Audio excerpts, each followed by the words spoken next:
Hello বন্ধুরা, কেমন আছো তোমরা সবাই? আশা করি অনেক অনেক ভালোই আছো। আর তোমাদের ভালোবাসায় আমি অনেক ভালো আছি, কারণ তোমরা আমাকে যে পরিমাণে ভালোবাসা দিয়েছ এবং সাপোর্ট দিয়েছ তা আমি কোনোদিন ভুলতে পারবো না। তাই তোমাদেরকে মজা দেওয়ার জন্য আবারও একটি নতুন গল্প নিয়ে হাজির হলাম। গল্পটি শোনার মতো আশা করি তোমাদের দাঁড়িয়ে যাবে। আমার চাচা একদিন আমাকে তার ইচ্ছা পূরণের জন্য বললেন। আমি তখন বাড়িতে একা ছিলাম। চাচা আমাকে বেডরুমে নিয়ে গিয়ে শান্ত পরিবেশে বসালেন। হঠাৎ করে আমি এক ধরনের অদ্ভুত শান্তি অনুভব করতে লাগলাম। তিনি আমাকে 3 ঘন্টার মতো আমার নাম প্রিয়া, আমি দেখতে সুন্দরী ছিলাম, শরীরের গঠন নাই বা বললাম আমার অলৌকিক সৌন্দর্যের জন্য সবাই আমাকে চিনত। বাইরে বের হলেই সবাই আমার দিকে চেয়ে থাকত, মনে হতো তারা আমাকে কিছু বলতে চায়, কিন্তু আমার মোহনীয় মুখের আড়ালে ছিল দুঃখে ভরা একটি হৃদয়। অনেকদিন আগে আমি আমার বাবা মাকে হারাই, তারপর আমার চাচা চাচি আমাকে তাদের বাড়িতে নিয়ে যান। কিন্তু সেই বাড়িতে আমি স্থির অনুভব করতাম না। আমার চাচা সবসময় আমার দিকে অদ্ভুত দৃষ্টিতে তাকাতেন। তার কঠিন বই প্রকাশের পেছনে যেন কোনো রহস্য লুকিয়ে ছিল। প্রতিদিন নতুন চ্যালেঞ্জ নিয়ে আসত এবং আমি নিজেকে আরও বেশি অস্থির অনুভব করতাম। আমি জানতাম না কিভাবে আমার চাচার সেই দৃষ্টি এবং অনুভূতি থেকে নিজেকে মুক্ত করব। একদিন চাচি বাড়িতে না থাকায় চাচা বাইরে থেকে আসে। তিনি জানতেন না যে চাচি বাড়িতে নাই, তাই আমি অনেক ভয়ে ছিলাম, কারণ জানি না চাচা ঘরে ঢুকে আমার সাথে কি করবে। চাচার ভয়ে আমি বাড়ি থেকে বেরোতে সাহস পাইনি। দরজাটা কাঁপতে কাঁপতে খুলে দেবার আগেই বললাম, অন্যদিকে দাঁড়ান। তিনি আমাকে জিজ্ঞাসা করলেন, কেন এত সময় লাগলো দরজা খুলতে? আমি কি বলব বুঝতে পারছিলাম না। আমার গল্পগুলো তোমরা শুনো, কিন্তু সাবস্ক্রাইব করো না দয়া করে। গল্পগুলো ভালো লাগলে ভিডিওটি লাইক, শেয়ার এবং চ্যানেলটি সাবস্ক্রাইব করো প্লিজ। দরজা বন্ধ করে মাথা নিচু করে তার পিছু নিলাম। চাচা যেন চাচির কথা না জিজ্ঞেস করেন, তবু চাচা আমাকে জিজ্ঞেস করলেন, তোমার চাচি কোথায়? কিছু না বলে রান্নাঘরের দিকে ঘুরে গেলাম এবং খাবার এনে তার সামনে রাখলাম। তার সামনে বেশিক্ষণ থাকতে চাইনি, তাই খাবার রাখার সাথে সাথেই সরে গেলাম, কারণ আমি জানি যদি জানতে পারে চাচি বাড়িতে নাই তাহলে হতো আজকেই সে আমার সাথে খারাপ কিছু করবে। দ্রুত নিজের রুমে গিয়ে দরজা বন্ধ করলাম এবং মনে মনে প্রার্থনা করতে লাগলাম যেন তাড়াতাড়ি খাবার শেষ করে চলে যান বা চাচি ফিরে আসেন। কিছুক্ষণের মধ্যে দরজায় ঠকঠক শব্দ শুনে আমার মনে একটা সাহস চলে আসে, কারণ আমি দেখলাম চাচি চলে আসছে। তাকে দেখে আমি অনেক খুশি হলাম। আমার ভয় আস্তে আস্তে দূর হচ্ছিল। আমার চাচা চাচিকে তার পছন্দমতো বিয়ে করে এবং এরপর চাচি বাধ্য হয়ে চাচার বাড়িতে থাকতে শুরু করেন। আমি যখন 6 বছর বয়সী তখন চাচি একজন পুরোহিতের সাথে বিয়ে করেন। আমার মামাও আমাদের ছেড়ে চলে যান এবং খালা অসুস্থ হয়ে পড়েন। পুরোহিতের সাথে বিয়ে করার উদ্দেশ্য ছিল যাতে আমি সৎ চাচার তত্ত্বাবধানে বড় হতে পারি এবং তিনি আমাকে নিজের মেয়ের মতো যত্ন করবেন। চাচিও তেমনটাই ভেবেছিলেন। আমার এই চাচা সত্যিই আমার যত্ন নিতেন এবং আমার প্রতিটি ছোট প্রয়োজন মেটাতেন। আমি আমার আসল চাচাকে হারানোর পর এইসব চাচাই আমার সবকিছু হয়ে ওঠেন। সময় দ্রুত কেটে যায় এবং তার প্রতি আমার ধারণা খুবই ইতিবাচক ছিল, কিন্তু যখন আমি 6 বছর বয়সী হলাম তখন বুঝতে পারলাম চাচার আমার প্রতি ভালোবাসা ছিল, তবে তা চাচার মতো ছিল না। আমি এখন কিছুটা জ্ঞানী হয়ে উঠেছিলাম। আমাকে নিয়মিত বাইরে যেতে হতো। অনেক বন্ধু ছিল এবং তাদের কাছ থেকে জানতে পারি যে আমার এই চাচা একজন ভালো মানুষ হলেও আমি তাকে পছন্দ করতাম না। সবকিছু মিথ্যে মনে হতো। আমি এসব কথা কখনোই চাচিকে বলিনি, তবে শুধু মামাকে বলতাম। আমার চাচা 10ম শ্রেণী পর্যন্ত পড়াশোনা করেছিলেন। তবুও আমাদের বাড়ির উঠানের এক কোণে একটি ছোট রুম ছিল যেখানে চাচা বাচ্চাদের টিউশনি দিতেন। চাচি বা আমি সেই রুম সম্পর্কে জানতাম না। ছোটবেলায় আমার চাচা আমাকে সেই রুমে পড়াতে নিয়ে যাননি, বরং একটি আলাদা ঘরে পড়াতেন। আমার মা এবং আমি তার কাজকে ভালোবাসায় পূর্ণ মনে করতাম এবং অনুভব করতাম যে তিনি আমাদের ভালো চান। যখন তিনি অন্য বাচ্চাদের পড়াতেন আমরা দুজনেই চুপচাপ থাকতাম, কিন্তু আমি গভীরভাবে চাইতাম যে তিনি আমাকে সেই সেশনে অন্তর্ভুক্ত করুক। বড় হওয়ার পর এবং জিনিসগুলি আরও ভালোভাবে বুঝতে পারার পর বুঝতে পারলাম হয়তো শুধু একটি আকাঙ্ক্ষা ছাড়া আরও কিছু ছিল। টিউশনের সময় গোপনীয়তা, হয়তো তার কর্মের পিছনে এমন কিছু লুকিয়েছিল যা আমি আগে বুঝতে পারিনি। আমার কৌতূহল আর সামলাতে না পেরে একদিন সাহস করে চাচাকে জিজ্ঞাসা করলাম কেন তিনি আমাকে অন্য বাচ্চাদের সাথে পড়তে দেননি। তারপর আমি সেই রুমের দিকে এগিয়ে গেলাম যেখানে সব বাচ্চারা ছিল। তারা ছুটির জন্য প্রস্তুতি নিচ্ছিল। তবে সবকিছুর মধ্যে আমি লক্ষ্য করলাম একটি 0 বছর বয়সী মেয়ে কান্নায় ভেঙে পড়েছে। চাচা তাকে জোর করে থামাচ্ছেন এবং বাড়ি না যাওয়ার জন্য বলছেন। মেয়েটি বাড়ি যেতে চেয়েছিল, কিন্তু চাচার আচরণ ছিল বেশ কৌতূহলজনক এবং অস্বাভাবিক। আমি দূর থেকে চুপচাপ দাঁড়িয়ে সব দেখছিলাম। কিছুতেই বোঝা যাচ্ছিল না কেন এই পরিস্থিতি ঘটছে। চাচা অবশেষে মেয়েটিকে ধরে অন্য ঘরে নিয়ে গেলেন। আমি জানি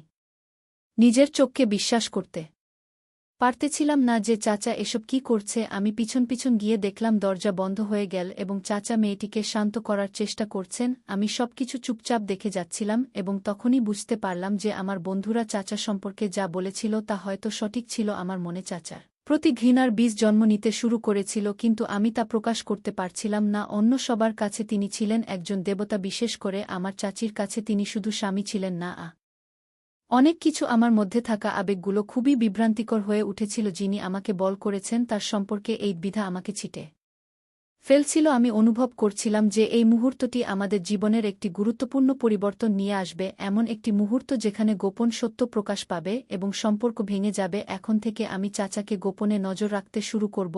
এটা ঠিক যে এখন প্রতি 2-3 দিন পর পর চাচা কোনো না কোনো বাচ্চাকে থামানোর চেষ্টা করতেন, কিন্তু লক্ষণীয় বিষয় হল তিনি সবসময় মেয়েদেরই থামাতেন, ছেলেদের নয়। সেই কাঁদতে থাকা মেয়েটি আমার সন্দেহের সত্যতা প্রমাণ করেছিল, কিন্তু চাচা যা বলেছেন তাকেও বিশ্বাস করতে প্রস্তুত ছিল না। তিনি বলতেন সবকিছু বাস করা উচিত নয়, বিশেষ করে যা শোনা যায়। যদি কিছু ভুল হয় তাহলে তোমার সাথে এমন কিছু হতে পারে। তিনি জানতেন যে তিনি আমার আসল চাচা নন, তবুও তিনি কতটা ভালোবাসেন তা দেখে অনুমান করতে পারতাম যে তিনি ভুল হতে পারেন, কিন্তু সেই দৃশ্য আমার সামনে ছিল, তাই আমি কখনো কখনো সঠিক এবং ভুলের মধ্যে দোলাচল করতাম।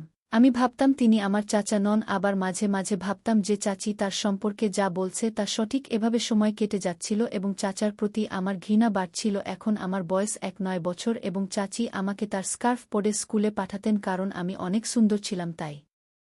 তিনি এমনটা করতেন। আমি ধার্মিক পরিবারের সদস্য ছিলাম এবং চাচিও ধার্মিক ছিলেন, কিন্তু চাচার প্রতি আমার কষ্ট বাড়তে লাগল। আমি যত বড় হচ্ছিলাম তার দৃষ্টি আমার দিকে ততই গভীর হতে লাগল। এখন তিনি আমার দিকে অশ্লীল দৃষ্টিতে তাকাতে লাগলেন। আমি ঘরে গিয়েও বড় স্কার্ফ পরতে শুরু করলাম এবং তার সামনে যাওয়া এড়াতে লাগলাম। তার সাথে খুব কমই কথা হতো। আমার পরিবার ছিল ধর্মীয়, আমার মামা মন্দিরের পুরোহিত ছিলেন এবং চাচি খুব ধার্মিক। তাদের অপ্রীতিকর দৃষ্টি এড়াতে আমি মরিয়া হয়ে উঠেছিলাম। ঘর থেকে বের হওয়ার সাথে সাথে বড় স্কার্ফ দিয়ে নিজেকে ঢেকে ফেলতাম কৌতূহলী চোখ থেকে নিজেকে রক্ষা করার জন্য, কিন্তু এমনকি বাড়ির 4 দেয়ালের মধ্যেও আমি চাচার শ্বাসরুদ্ধকর উপস্থিতি থেকে বাঁচতে পারতাম না। যেখানেই যেতাম তার অপছন্দনীয় দৃষ্টি আমাকে তাড়িয়ে বেড়াত। পেছন পেছন তার প্রতিটি পদক্ষেপের ছায়া হয়ে তার সাথে সংঘর্ষ এড়াতে দৃঢ় প্রতিজ্ঞ ছিলাম। নিজেকে সবার থেকে গুটিয়ে রাখতাম যতক্ষণ না আমার উপস্থিতি প্রায় অদৃশ্য হয়ে যেত। যত কম সম্ভব কথা বলতাম। চাচি সবসময় আমাকে চাচার ভালোবাসা ও যত্নের বিষয়ে আশ্বস্ত করতেন। তিনি আমাকে আদর করে শিক্ষা দিতেন, কিন্তু এখন তিনি চুপ থাকতে শুরু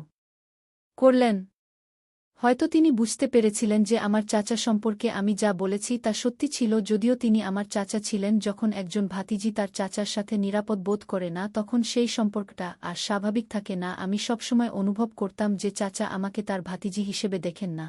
তিনি আমার যত্ন নিতেন না এবং আমার ইচ্ছাগুলি পূরণ করতেন না। এখন চাচাকে আমার দেখাশোনা করতে হতো, যার কারণে তিনি কোথাও যেতে হলে আমাকে সাথে নিয়ে যেতেন। তিনি অপেক্ষা করতেন এমন সময়ের জন্য যখন চাচা বাড়িতে থাকতেন না, অথবা আমাকেও সাথে নিয়ে যেতেন, কারণ এলাকার মানুষের ভয়ে আমাকে একা রেখে যেতে পারতেন না। সবাই বলতো আমি ভাগ্যবান যে আমার চাচা একজন দেবতার মতো, যিনি আমাকে একজন সত্যিকারের চাচার চেয়েও বেশি ভালোবাসেন। কিন্তু কেউ জানত না আমি ঘরে কি অসুবিধায় ছিলাম। আমি এমনকি রাতে রুমের ভেতর থেকে তালা দিয়ে ঘুমাতাম। দরজায় হালকা টোকা দিলেও আমার ঘুম ভেঙে যেত এবং মাঝে মাঝে ভয়ে আমার গায়ের লোম খাড়া হয়ে যেত। মাঝরাতে পানির প্রয়োজন হলেও ঘর থেকে বের হতাম না। এমন জীবন যাপন করেও যখন মানুষ বলতো আমি ভাগ্যবান, তখন আমি কষ্টের মধ্যেই থাকতাম। আমার মন চাচার মুখে ঘুষি মারতে চেয়ে এছিল, কিন্তু আমি কিছু করতে পারিনি, তাই সবসময় চুপ থাকতাম। এখন মনে হচ্ছে চাচিও তার সিদ্ধান্ত নিয়ে অনুশোচনা করছেন, কারণ আমি দেখলাম দিন দিন তিনি আর চুপচাপ হয়ে যাচ্ছেন এবং প্রায় লুকিয়ে কাঁদতেন। হয়তো তিনি বুঝতে পেরেছিলেন যে তিনি ভুল সিদ্ধান্ত নিয়েছেন, কিন্তু এখন সেই সিদ্ধান্ত মেনে নেওয়া ছাড়া আর কোনো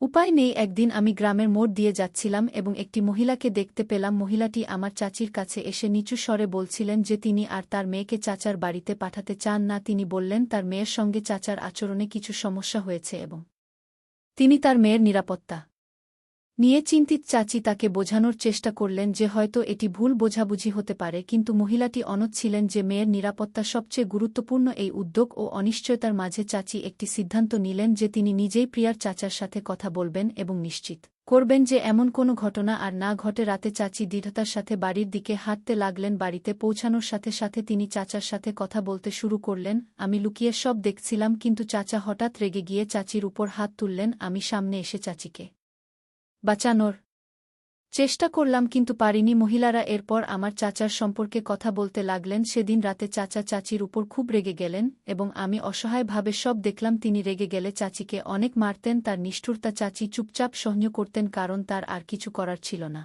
কিন্তু আজ পর্যন্ত চাচা আমাকে কিছু বলেননি এবং আশা করি তিনি আর কখনো আমাকে করবেন না। যদিও তিনি অন্য মেয়েদের মতো আমাকে কষ্ট দিতে পারতেন, আমি তাকে সবার সামনে চাচা হিসেবে উপস্থাপন করতে বাধ্য হয়েছি। অনেকেই জানত না যে তিনি আমার আসল চাচা নন। আজ চাচি ঘরের ভেতরে বসেছিলেন কারণ তাকে কিছু কাজের জন্য বাইরে যেতে হয়েছিল। সেই সময় চাচা বাড়িতে ছিলেন এবং রাতের খাবারের জন্য আসতে হয়েছিল। কিছুক্ষণ পর দরজায় ধাক্কার শব্দ শুনে আমি দরজা খুলতে গেলাম। দরজায় শুধু আমার চাচা দাঁড়িয়েছিলেন এবং যা শুনেছিলাম সবকিছুই সত্যি বলে মনে হচ্ছিল। এত বছরের ভয় আমার মনে ছিল। এরপর যখন জ্ঞান ফিরে পেলাম চাচি আমার পাশে বসেছিলেন, কিন্তু আমি তাকে প্রশ্ন করতে পারিনি। আমার মাথা ব্যথা এতটাই তীব্র ছিল যে মনে হচ্ছিল এটি আমার প্রাণ কেড়ে নেবে। আমি চাচির দিকে তাকিয়ে দেখলাম তিনি খুব চিন্তিত, কিন্তু চাচা এসব পাত্তা দিতেন না। তিনি তার প্রতিদিনের কাজে ব্যস্ত থাকতেন। তিনি মনে করতেন কিছুই ঘটেনি। লোকদের দেখানোর জন্য মাঝে মাঝে আমাকে ডাক্তারের কাছে নিয়ে যেতেন। এলাকায় অনেকেই আমার সুস্থতার খোঁজ নিতে আসত